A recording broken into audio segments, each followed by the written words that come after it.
Hello ladies and gentlemen, my name is Wraith and welcome to a preview of a game called Scrap Mechanic. This has been in early access as of the 20th of January 2016 and is currently being made by a company called Axolot Games. Scrap Mechanic is basically an open world sandbox creative building game which allows you to create almost anything you want with a heavy emphasis on mechanical structures and vehicles. You play as a robot maintenance mechanic. You're on your way to take care of some worker robots on an agriculture planet. Unfortunately, your spacecraft crashes, stranding you on a completely different planet. The planet you're stranded on doesn't seem right. There are farm bots on this planet, but they're going nuts, and you have to find a way to survive by using your creativity. The story doesn't involve much at this stage from an in-game perspective. The most you'll get of the story is the description on the Steam page, which is only a bit longer than my terribly summarized version. At the moment, there's no news about whether there'll be an actual story delivered in the game itself, but going by part of the description which says, where you quite literally engineer your own adventures, it suggests to me it's gonna rely purely on the player telling their own story. It's no secret that I'm not a fan of this method, as it eventually leads to the game's novelty dying off a bit faster than it should. The main character doesn't have much going for them, they're pretty much there for aesthetics and nothing more.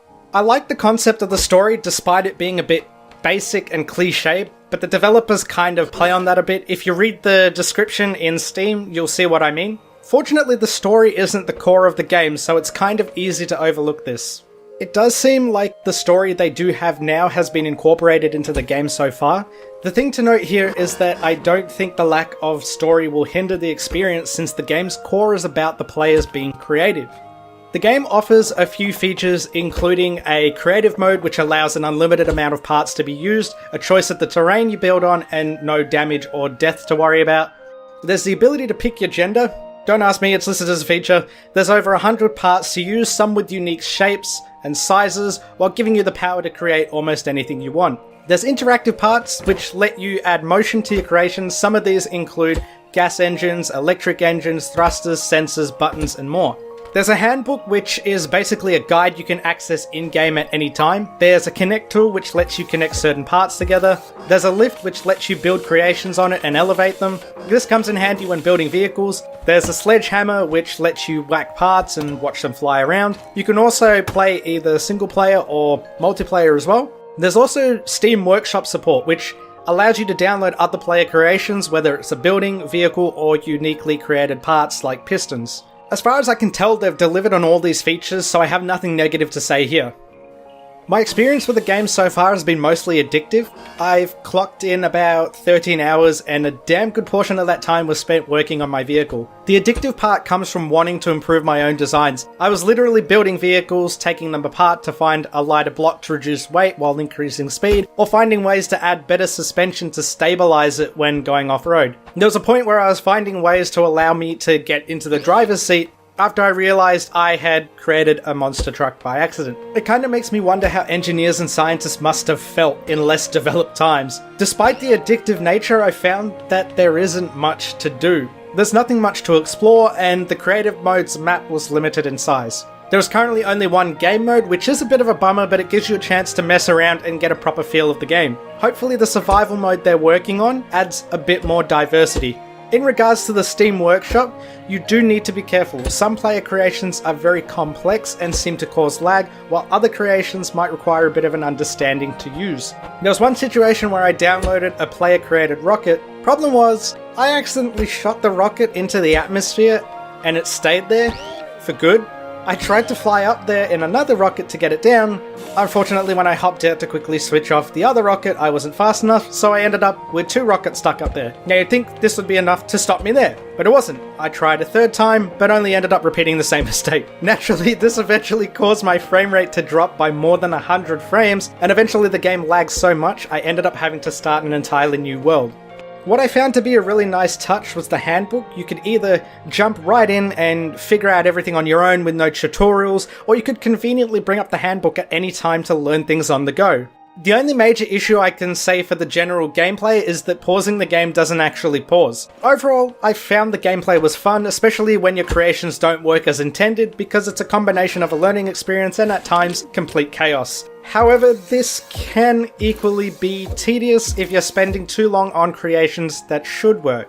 The controls are pretty good. You had your basic controls, which was WASD to move, space to jump, shift to sprint, control to crouch, and Alt plus the mouse wheel to zoom the camera in and out. You could also do this to a point that you could go from first person to third person. I was to bring up the main inventory, which allowed you to drag items into your hotbar. Then to control the hotbar, you just needed to use the number keys. What I liked here was that you actually had 3 hotbars and could switch between them by holding Alt and pressing the numbers between 1 to 3. The controls for the building aspect are also easy to get a hang of. It's mostly using Q or Shift plus Q to rotate parts, then using the mouse to click and place parts, or dragging the mouse to scale the placement of blocks. The game unfortunately doesn't seem to have any controller support at this stage.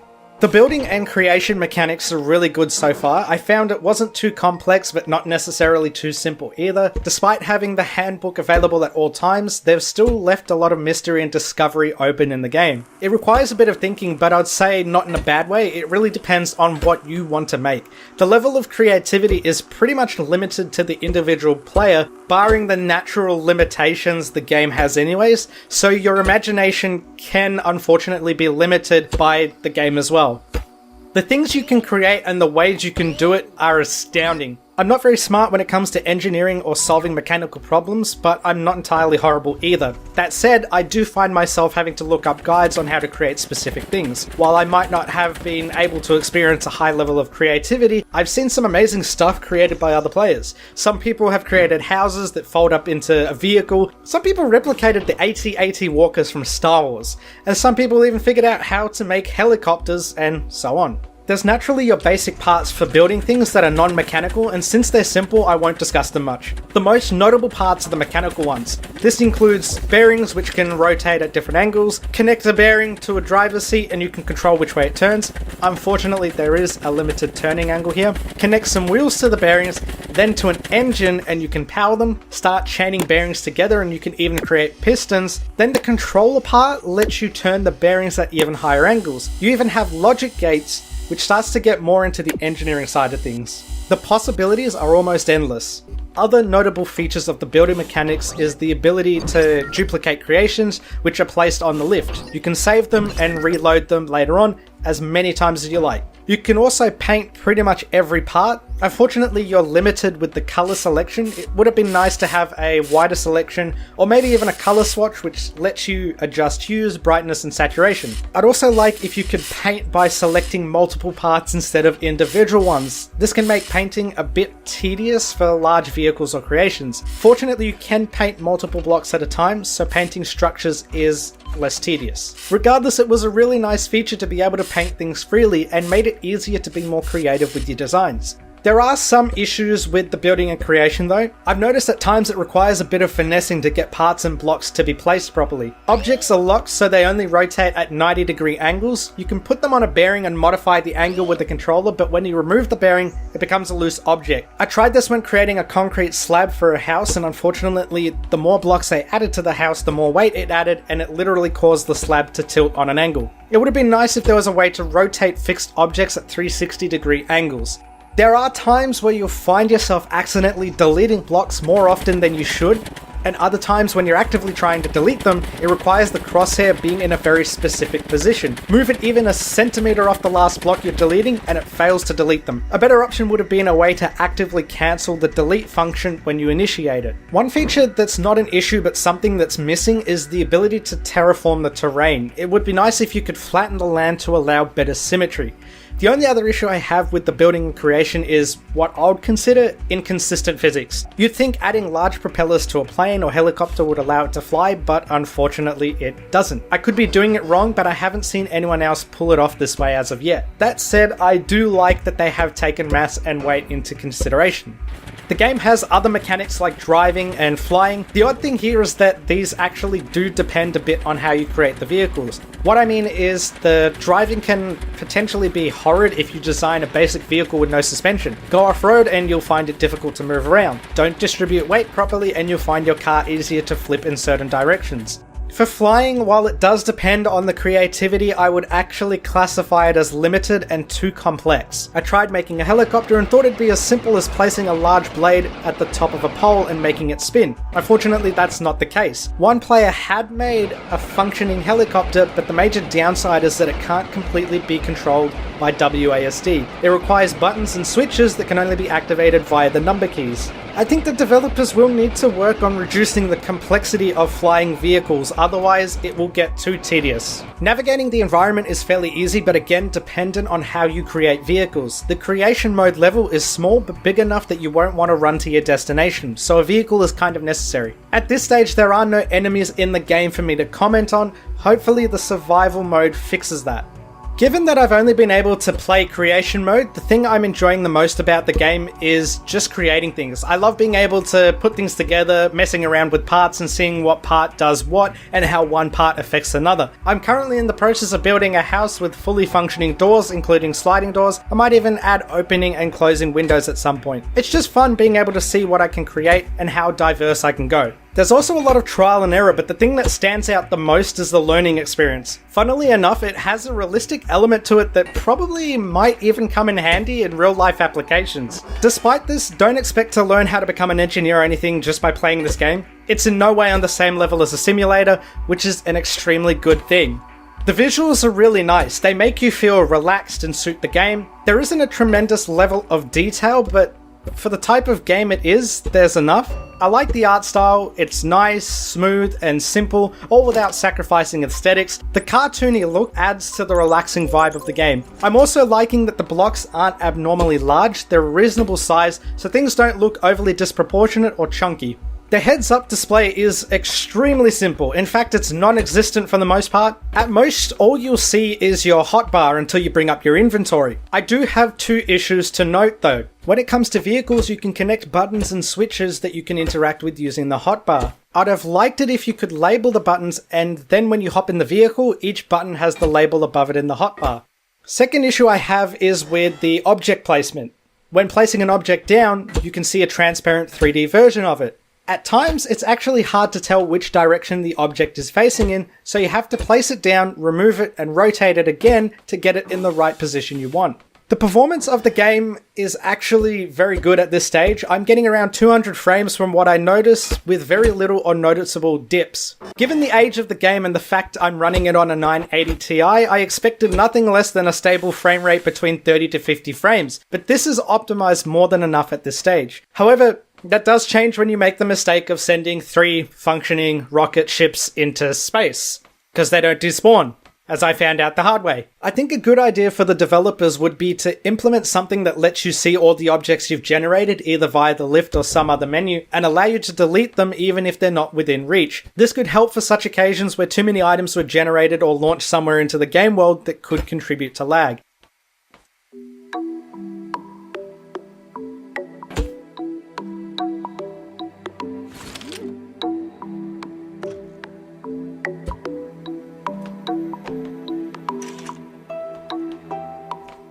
The audio is pretty good, nothing crazy, but it's still good. I think it's more than enough for the style of the game it is. Ambient sound effects are great. When the music stops, you can hear an environment that sounds alive with insects and birds chirping and some animal calls. On top of this, the other sound effects, like the engine, sound a bit funny, but not in a bad way at all. All the tools you use make a different sound effect when you use them as well. They've done really well to adhere to the cartoony style of the game. Music is nice, calming, and relaxing. The only issue I have with the music is that it doesn't play often enough.